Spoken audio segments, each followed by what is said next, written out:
the 1st January 2020. In this, they ask you the value for V1, V2, and V3. So in this, convert current to the voltage source. Then you will get 3 voltage, 3 and 3 equation, right? So how can you convert? Simple will remain as it is. Mark the voltage source.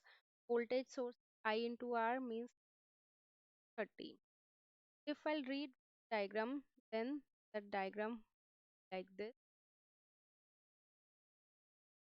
6 ohm as it is, battery as it is, then 5 ohm as it is, then voltage source and ohm as it is, right? And then current will as it is, and then this 1 ohm will as it is.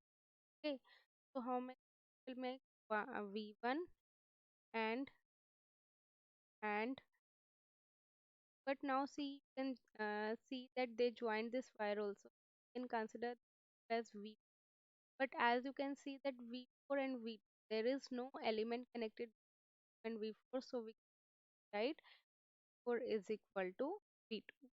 So basically, this is the concept of supernode. Whenever there is no element connected between this, no resistance connected between a plain wire, then in that case, potential across the plain wire is always same.